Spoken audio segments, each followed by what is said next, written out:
semua yang ikut mendukung, baik yang langsung seperti Pak Sandiawan dan Bu Vera, Pak Yusing yang langsung, dan juga yang support dari kanan kiri. Karena yang menang sejak September 2016 itu dimulai kita melihat sebuah cahaya di ujung terowongan. Tapi belum sampai ujung terowongan ya. Itu baru lihat cahaya di ujung. 10 bulan kemudian, alhamdulillah hari ini sebuah ikhtiar untuk mengembalikan harkat, martabat, dan hak dari warga berhasil kita tuntaskan sama-sama. Kita menyaksikan sebuah kolaborasi kerjasama bukan sekedar pemerintah. Justru ini adalah wujud gotong royong. Karena yang bekerja itu bukan hanya unsur pemerintah. Pak Sandiawan yang mendampingi terus dari awal. Bu Vera yang menemani terus dan persisten. Kita bertemu di Balai Kota sejak awal saya mulai bertugas. Benar ya Pak Sandiawan, Bu Vera? Berdua, kami bayar petugas, mereka datang.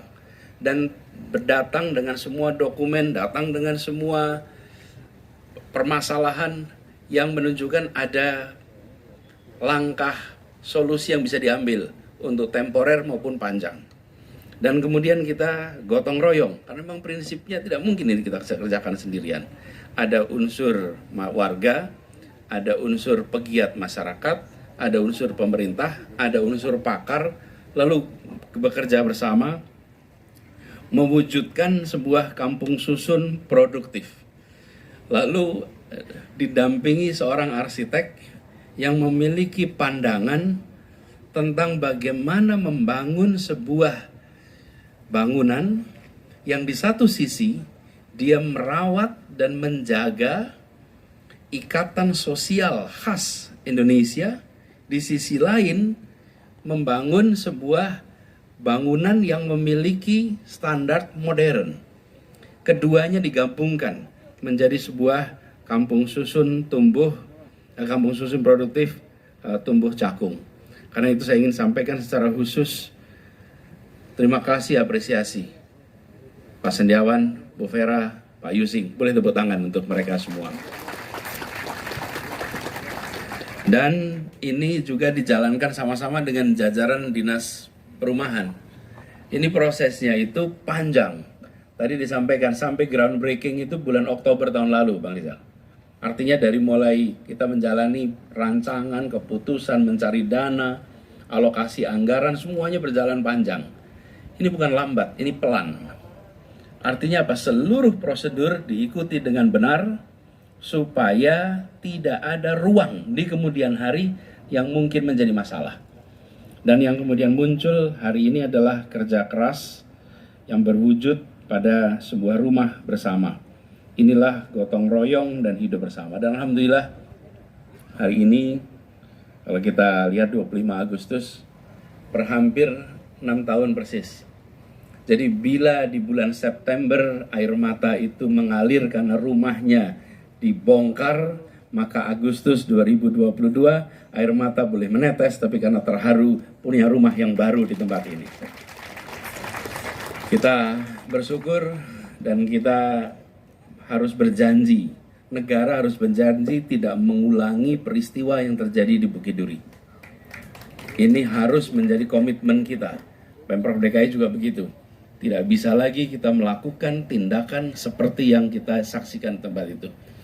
Itu udah jadi sejarah, kita ambil hikmahnya, tapi ke depan kita pastikan bahwa semua rencana pembangunan yang dikerjakan harus bisa dikomunikasikan dan diberikan jalan keluar untuk rakyat agar bisa dapat seperti ini. Apa sulitnya ini dibahas di tahun 2000 pada saat itu? Kalau saat itu sudah dibahas rumah begini, tenang semua bukan? Semua punya kesempatan. Jadi kami berharap ini bisa menjadi satu solusi ke depan. Hari ini ada 75 unit hunian, 4 aula, ada kios, dan yang membuat unik adalah rancangannya. Ini juga salah satu perjalanan pengalaman dari pandemi barangkali. Ketika 36 meter persegi tidak dirancang sebagai satu ruang pendek tapi ditinggikan dan diadakan mezanin. Ini Pak Kadis, pola ini sekarang sudah digunakan di Kampung Bayam. Pembangunan di Kampung Bayam itu menggunakan pola seperti ini. Saya rasa ini perlu jadi panduan penyusunan rumah susun di Jakarta. Bahwa bukan hanya ukuran 36 meter persegi, tapi tingginya juga ditetapkan. Karena biasanya kita hanya panjang lebar, tingginya tidak. Ini tingginya memungkinkan ada mezanin. Jadi Pak Kadis, kalau dulu dibuatkan pergub, buatkan pergub. Kalau bisa cukup kepala dinas, siapkan kepala dinas. Semua rumah baru di Jakarta harus bisa punya mezanin di dalamnya. Jadi nanti ketika menyusun anggaran, satuan biayanya sudah ditetapkan dengan asumsi itu. Karena memang ada peningkatan biaya karena ketinggian yang lebih tinggi. Nah, ini semua keberhasilan ini adalah kerja bersama. Saya ingin sampaikan kalimat yang dikatakan Bung Hatta 50 tahun yang lalu, karena ini persis adalah hari perumahan nasional hari ini.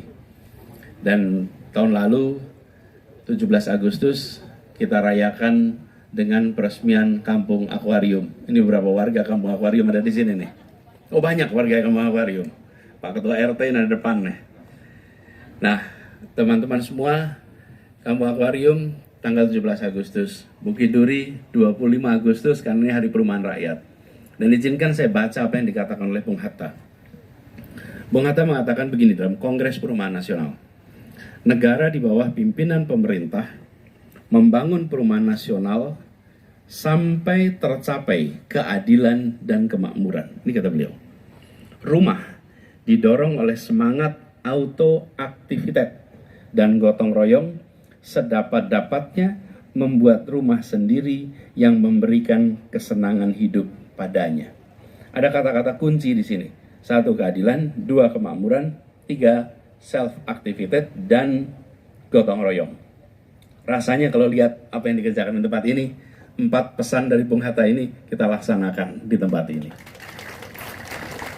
Jadi kita juga menjaga agar kampung itu tidak hilang. Karena itu tempat ini pun kita namai sebagai kampung susun. Semua yang kita bangun di sini kita sebut sebagai kampung susun. Bukan sekedar rumah susun. Menjaga kultur dan menjaga keunikan sebuah komunitas. Dan istilah kampung itu hanya ada dalam bahasa Indonesia. Bahasa Inggris pun terpaksa mengadopsi karena mereka tidak punya diksi kampung. Jadi dia adopsi dari kata bahasa Indonesia kampung.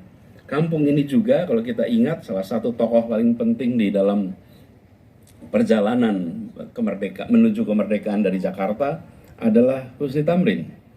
Dan Husni Tamrin itu dalam Kongres Perumahan di tahun 1925 mengusulkan dibentuk Dewan Kampung untuk melaksanakan pembangunan partisipatif sejak perencanaan hingga pelaksanaannya. Dan di sini lagi-lagi ini dibangun dengan proses yang sangat partisipatif. Terus sekalian, keunikan ini harus kita jaga. Saya pesan kepada warga yang nanti akan menempati tempat ini. Yang bisa membangun gedungnya adalah kami dari pemerintahan. Tapi yang bisa membangun suasana kampungnya adalah para penghuninya, Bapak Ibu sekalian. Bangun suasana kampung yang guyup. Bangun suasana kampung yang saling menghormati, saling menghargai, saling mensupport. Jangan ini sebagai unit-unit yang seakan satu sama lain tidak saling peduli. Jangan kita kehilangan suasana kampung di tempat ini. Dan rancangannya sudah disiapkan sedemikian rupa sehingga suasana kampung itu tetap hidup. Saya titip kepada Bapak Ibu sekalian, jadilah kampung yang akur, yang guyup. Jangan menjadi sebuah kumpulan unit-unit rumah yang pribadi-pribadi dan keluarganya individualistik dan tidak berkumpul sebagai sebuah komunitas. Kami bagian membangun gedungnya, Ibu dan Bapak saya titip bangun suasana kampungnya. Siap? Siap? Bangun suasana kampungnya. Jaga agar kampung ini rukun, guyup. Dan ke depan jangan jadi kabar tentang perbedaan dan justru saling support. Karena ketika kita bicara membangun kampung, ini bukan hanya wujud fisiknya, tapi juga interaksi antar warganya. Nah, di situ tidak bisa dikerjakan oleh pemerintah, ini hanya bisa dikerjakan oleh penghuninya. Karena itu saya berharap sekali perjalanan 6 tahun kemarin adalah perjalanan yang kalau saya bisa istilahkan ada luka yang terjadi di 2016. Kemudian Bapak Ibu sekalian menjalani proses healing nih. 6 tahun bagi yang menjalani itu lama. Tapi nanti kalau udah diceritakan ke anak cucu, diceritakan 5 menit selesai. Perjalanan seperti sebentar. Nah, kami ingin Bapak sekalian, perjalanan kemarin yang berat, yang Bapak Ibu mengalami masa yang tidak mudah, itu dijadikan bekal, jangan itu berulang dengan komunitas yang akur guyup, saling support. Dan insya Allah ini nanti kita akan terus dampingi.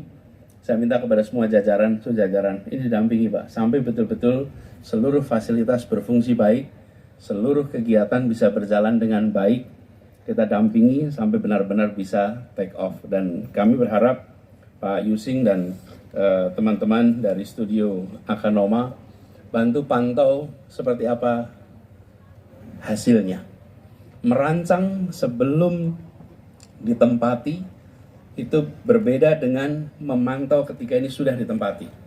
Kenapa? Kami berharap teman-teman seperti Pak Yusing itu bisa